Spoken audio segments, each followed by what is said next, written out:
میں کمرے میں پچھلے 31 دنوں سے فقط اس حقیقت کا نقصان گننے کی کوشش میں الجھا ہوا ہوں کہ تو جا چکی ہے۔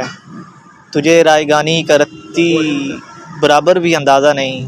تجھے یاد ہے وہ زمانہ جو کیمپس کی پگڈنڈیوں پہ ٹہلتے ہوئے کٹ گیا تھا؟ تجھے یاد ہے وہ جو قدم چل رہے تھے کہ ایک پیر تیرا تھا اور ایک میرا؟ قدم وہ جو دھرتی پہ آواز دیتے کہ جیسے ہراگا کوئی مطربوں کا؟ قدم جو مسلسل اگر چل رہے تھے تو کتنے گویوں کے گھر چل رہے تھے؟ مگر جس گھڑی تو نے اس راہ کو میرے تنہا قدم کے حوالے کیا، ان سروں کی کہانی وہیں رک گئی۔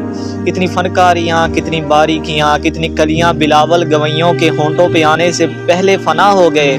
کتنے نصرت فتح، کتنے مہندی حسن منتظر رہ گئے کہ ہمارے قدم پھر سے اٹھیں گے۔ تجھے یاد ہے کہ جس گھڑی میری آواز سن کر تو ایک زاویے پر پلٹ کر مڑی تھی، وہاں سے ریلیٹیوٹی کا جنازہ اٹھا تھا کہ اس زاویے کی کشش میں ہی یونان کے فلسفی سب زبانوں کی ترتیب برباد کر کے تجھے دیکھنے آ گئے تھے کہ تیرے جھکاؤ کی تمثیل پر اپنی سیدھی لکیروں کو خم دے سکیں، اپنی اکڑی ہوئی گردنوں کو لیے اپنے وقتوں میں پلٹے جیومیٹری کو جنم دے سکیں۔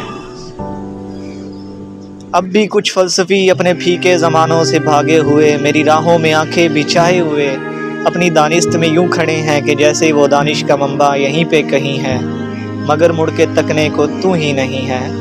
تو کیسے فلورنس کی تنگ گلیوں سے کوئی ڈاونچی اٹھے اور کیسے ہسپانیہ میں پیکاسو بنے کہ ان کی نظروں کو تو جو میسر نہیں ہے، یہ سب تیرے اور میرے اکٹھے نہ ہونے کی قیمت ادا کر رہے ہیں کہ تیرے نہ ہونے سے ہر ایک زماں میں، ہر ایک مقام میں اور ہر ایک علم و فن میں کوئی ایک چہرہ بھی تازہ نہیں ہے۔